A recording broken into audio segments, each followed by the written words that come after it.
Now we will solve this question. This is question of essay 2919. ये है joint audit of financial statement. Joint audit of financial statement. Joint audit of financial statement.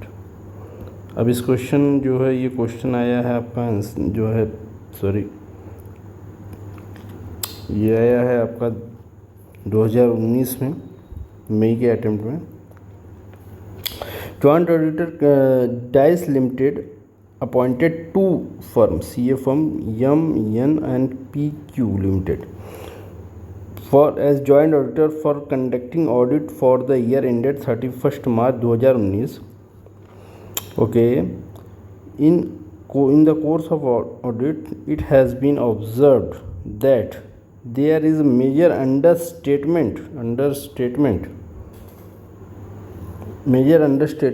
the value of inventory. The inventory evaluation work was looked after by YMN Associate, but there was no document for the division of work between joint auditor. तो YMN limited के पास जिम्मेदारी थी देखने के लिए inventory valuation का, लेकिन YMN limited जो है, लेकिन इसमें कोई document of division of work नहीं था between joint auditor. Comment on the above situation with regard to the responsibility के बारे में आपको बताना है. Responsibility among joint auditor. तो चलिए इसको देखते हैं, इसकी summary. Dice limited abound two firm, जैसा हमें पता है पी और एम को. Joint auditor during the audit the year ended इतना there was a joint major understatement in valuation of inventory आपको बताया. तो इन्वेंट्री वैल्यूएशन ऑफ इन्वेंट्री था. और क्या कह रहे हैं, inventory valuation was handled by YMN limited associate but no document existed regarding division of work. मतलब इन दोनों के बीच में P&Q और YMN के बीच में कोई डिवीज़न ऑफ वर्क नहीं था कि कौन सा आप देखेंगे कौन सा हम देखेंगे. ठीक है. The question ask comment on the responsibility of joint auditor. इसमें से कौन रिस्पॉन्सिबल होगा, YMN या PQ या दोनों, in the situation joint audit of financial statement.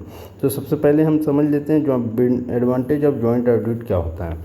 Advantage of joint audit करने का फ़ायदा क्या होता है. सबसे पहले क्या होता है, शेयरिंग ऑफ वर्कलोड जो है वो कम हो जाता है. Audit work is divided reducing the burden of one auditor. यहाँ पर जब ज़्यादा कोई बड़ी एंटिटी होती है तो उस केस में हम वर्कलोड को कम करने के लिए, शेयर करने के लिए जॉइंट ऑडिटर अपॉइंट करते हैं. Specialization and expertise. Each auditor can focus on the specific area using their expertise. तो जो जैसे एसेट का एरिया है तो उधर का जो एसेट का एरिया का जो जॉइंट ऑडिटर एक्सपर्ट होगा वो उसको देखेगा. और मान लीजिए लायबिलिटी का कोई एरिया है तो लायबिलिटी की तरफ देखेगा. एसेट की तरफ जो है एक तरफ चला जाएगा YMN और लायबिलिटी की तरफ PQ चला जाएगा. तो इससे क्या होगा कि जो एक्सपर्ट है वो अपने एरिया का जो है वो देख लेगा. इससे फ़ायदा हो जाएगा. मान लीजिए इसी तरह जो है इनकम और एक्सपेंस भी होता है. तो इनकम का खर्च जो है वाउचर वगैरह वो चेक करेगा जॉइंट ऑडिटर. उसकी जो है एस्टिमेट्स वगैरह चेक करेगा. एक्सपेंस की एस्टिमेट्स चेक करेगा. डिप्रिसिएशन की एस्टिमेट्स चेक करेगा. ठीक है. बैड डेट्स की एस्टिमेट्स चेक करेगा एक्सपेंस में. ठीक है. तो इस तरह ये इसमें जाएगा. Improved coverage. More auditor means wider coverage of branch, division और यूनिट. तो अगर ज़्यादा ऑडिटर होंगे तो यूनिट और ब्रांच में भी जो है आराम से जाकर क्या नाम है अच्छे से काम कर लेंगे. चलिए.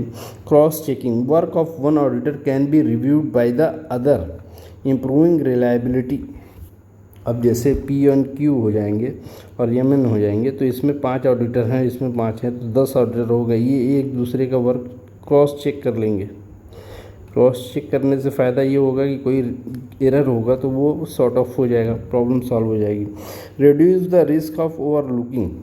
Chances of error and fraud are going under detected are minimize. जो एरर और फ्रॉड की चांस है वो अंडरमाइन हो जाएंगे, मिनिमाइज्ड हो जाएंगे। टाइमली कंप्लीशन, समय से आपका जो है काम भी हो जाएगा। Quicker completion of auditor. Balance opinion, joint auditor bring diverse perspective ensuring more balance audit opinion. तो अगर जो है पी एंड क्यू है, दोनों अलग अलग जो है अपना अलग अलग ओपिनियन अलग अलग दे सकते हैं। अगर इन दोनों में कन्फ्लिक्ट है तो दोनों अपनी अपनी ओपिनियन रख सकते हैं कि अगर हम जो है जो डिवीज़न एरिया आप अगर दे रखा है, मान लीजिए बांट रखा है, तो दोनों का अपना अपना उसमें ओपिनियन आएगा, उसमें रिपोर्ट आएगी। तो उस केस में आपका जो है ज़्यादा बैलेंस व्यू अच्छा आएगा, जिसमें हम एरर और फ्रॉड की जो है संभावना कम हो जाएगी। तो यहाँ पर देखिए better credibility, auditor report signed by the multiple firm enhance stakeholder confidence. जो स्टेक होल्डर है फर्म में, जैसे कोई शेयर होल्डर है, तो उनका जो है क्या नाम है उनका विश्वास कंपनी में, क्रेडिबिलिटी जो है, कॉन्फिडेंस जो है उनका बढ़ जाएगा। Continuity, if one auditor can not complete work due to unforeseen reason the other auditor can ensure continuity. मतलब अगर एक नहीं आया तो दूसरा आकर काम कर लेगा अपना, जिससे कंटिन्यूटी बरकरार रहेगी और काम रुकेगा नहीं। Learning and development, joint auditor can learn from each other experience and practice. एक दूसरे से वो समझ सकता है। और दूसरा कॉस्ट फ्रेंडली भी होता है, कॉस्ट की भी बचत हो जाती है, तो इसलिए इससे फ़ायदा ये हो जाता है। अब आ जाते हैं आंसर में। तो क्या है इनका आंसर, सबसे पहले हम देख लेते हैं क्वेश्चन का answer. Joint auditor of financial statement where joint auditor are appointed, they should by mutual discussion divide the work among themself. कौन सा वर्क होगा, एसेट लाइबिलिटी का हो सकता है, यहाँ से डिवाइड कर लें। और जो है इनकम और एक्सपेंस का हो सकता है, यहाँ पर जो वर्क डिवाइड कर लें, उसी बेसिस पे वर्क डिवाइड कर दें। Divide of work among themself, the division of work may be in terms of audit identifiable units और स्पेसिफाइड एरिया। जो कोई भी यूनिट के, आप कोई भी यूनिट को ले सकते हैं, या स्पेसिफाइड एरिया, जैसे कि एसेट एंड लाइबिलिटी और इनकम एंड एक्सपेंस आपको हमने बता दिया। Asset liability and income and expense के बेसिस पे यहाँ पर दिया भी है। In some cases due to nature of business entity under audit such division of work may not be possible. In such situation division of work may be with reference to the item of asset liability income और expenditure. अगर किसी तरह ये possible नहीं है तो asset और liability basis पर भी आप जो है, और इनकम एक्सपेंडिचर बेसिस पे भी डिवाइड कर सकते हैं। ठीक है। Certain work owing its important और nature of the work involve. ठीक है, nature of the work involve often not divided and is covered jointly by all the auditor. कुछ काम जो है वो जॉइंटली जो है परफॉर्म होते हैं, जॉइंटली परफॉर्म होते हैं। तो ऐसे वर्क को जो है क्या, proper documentation of allocation of work help to avoiding dispute and confusion that they may arise among joint auditor regarding scope of work to be carried out by each of them. तो यहाँ पर जो है dispute को भी avoid करता है। अगर किसी तरह का डिस्प्यूट होता है तो उस केस में आप जो, अगर डॉक्यूमेंटेशन आपके पास है कि आपने इस वर्क को अपने अपने में बांटा था, तो उस केस में आप डॉक्यूमेंट के बेसिस पे आप जो है अपना जो है क्या कन्फ्यूजन दूर कर सकते हैं। और joint auditor regarding scope of work, तो further more allocation of work to the entity help to avoiding any dispute confusion which may arise between entity and joint auditor। तो joint auditor के बीच में भी dispute हो सकता है, dispute या confusion, या entity के बीच में भी हो सकता है। तो entity के बीच में भी dispute और confusion को avoid करने के लिए आप joint auditor को जो है क्या नाम है लेते हैं।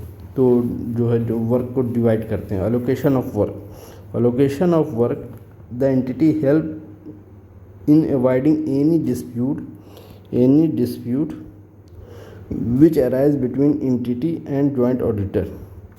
प्रेजेंट केस में क्या है, in the present case M and Q were appointed as joint auditor. ठीक है, auditor of for the India year 2019।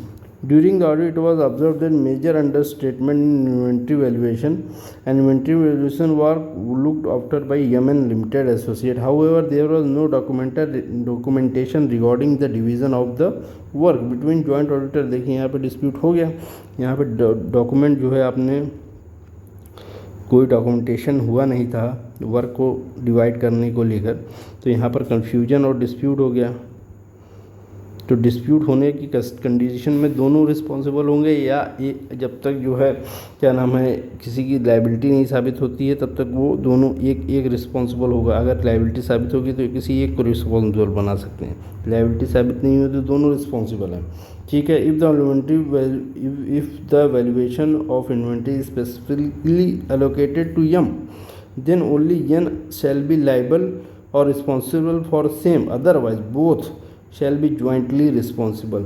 अगर ये जो है स्पेसिफिकली एलोकेटेड है यमन यन को, तब तो ये जो है केवल यमन ही रिस्पॉन्सिबल होंगे।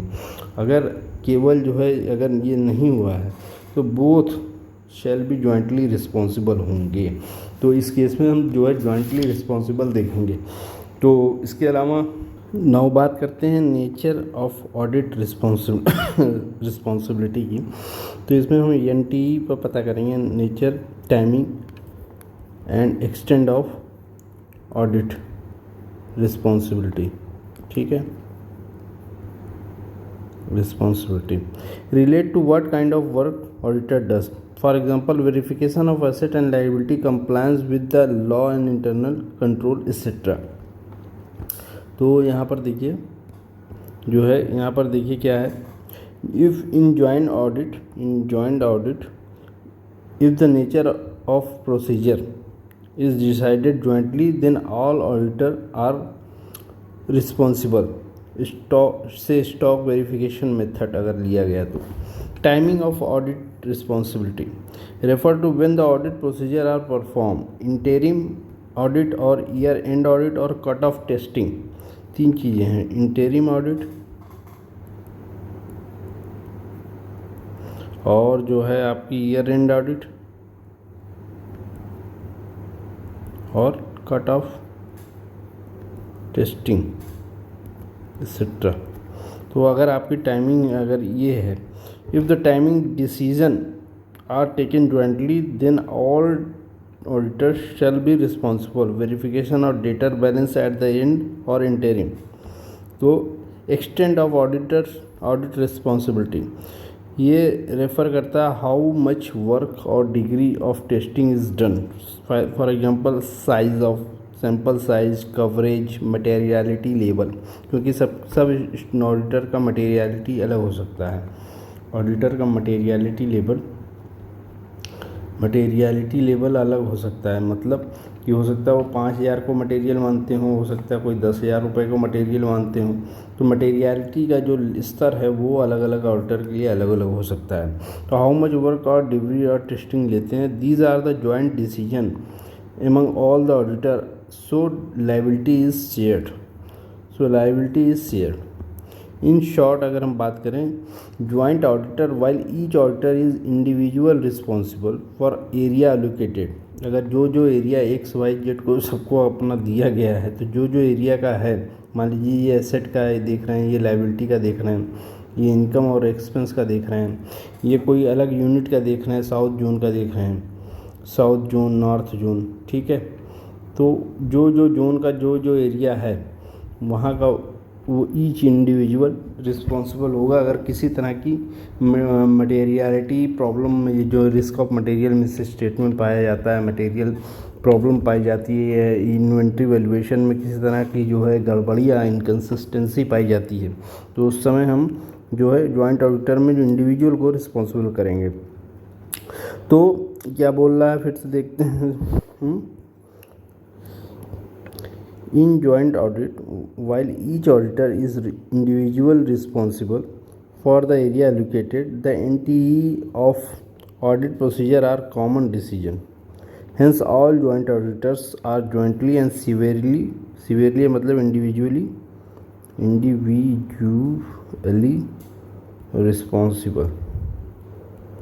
responsible मतलब severely मतलब इंडिविजुअली रिस्पॉन्सिबल होगा। सीवियरली रिस्पॉन्सिबल का मतलब क्या होता है? When auditor are severely responsible it means each auditor is individually responsible only for the work specifically allocated to them. अगर कोई खास काम दिया गया है तो उसके लिए वो इंडिविजुअली रिस्पॉन्सिबल होगा। For example, if inventory audit is allocated to Yaman limited, only Yaman associate will held responsible for the error in inventory and valuation. PNC will not be liable since area was not assigned to them। तो PNP को responsible नहीं मानेंगे क्योंकि उनको area assign नहीं किया गया था। ठीक है। Jointly and severally responsible, however in certain cases like decision on NTE, nature audit, timing and extent of audit procedure, undivided area, overall financial statement approval, all joint auditor are jointly and severely responsible. This means if something goes wrong, each one of them can be held fully responsible regardless of who did the work। मतलब अगर कोई joint audit है, उस case में अगर मान लीजिए एक जॉइंट एमएन लिमिटेड है या एसोसिएट्स है, इसमें 5 लोग हैं, तो इसमें से एक भी अगर गलत किया गया तो 5 और रिस्पॉन्सिबल होंगे, वही कह रहा है।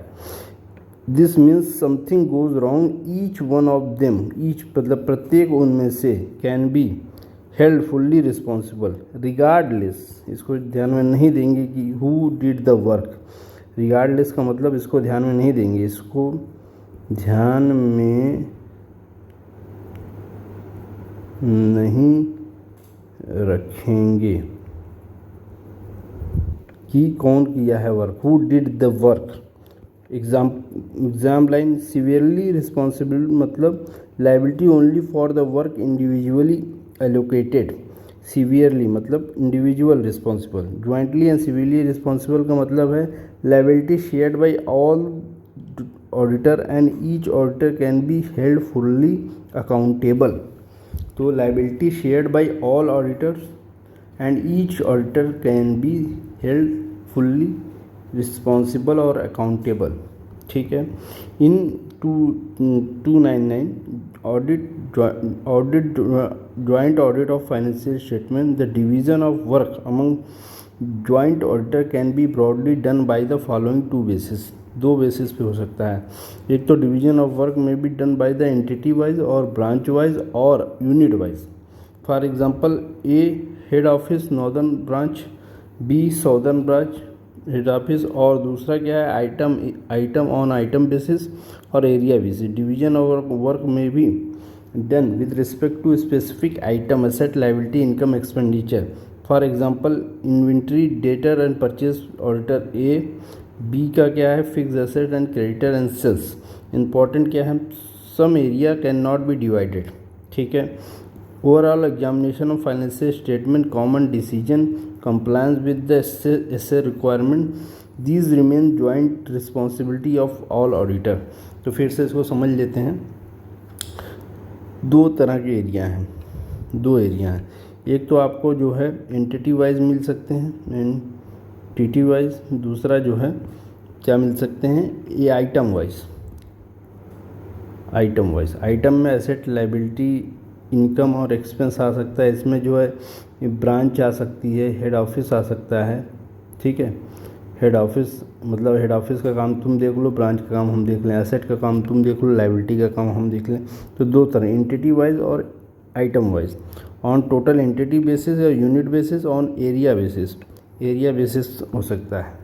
तो यहाँ पर आ जाइए, जो है कैन नॉट बी, वो कह रहे हैं overall examination of financial statement, common decision and compliance. अगर कोई कॉमन डिसीजन जो है अगर है और कंप्लायंसेस है, मतलब कोई लॉ की कंप्लायंसेस है, विद एसे से भी कोई रिक्वायरमेंट है, तो these remain jointly responsibility to all the auditor. So in total division of work can be 2 basis, entity और यूनिट बेसिस, एरिया और item basis. Entity and unit basis और आइटम और एरिया बेसिस। तो इस तरह से जो है आपका ऐसे में जो है रिस्पॉन्सिबिलिटी मानी जाएगी। और इसमें क्वेश्चन में जो दिया हुआ है उसमें आंसर ये दिया हुआ है लास्ट में। प्रेजेंट केस में क्या है, प्रेजेंट केस अगर हम देख लें तो प्रेजेंट केस में कह रहा है mister in this case EMN associate and P were appointed as joint auditor of dice limited.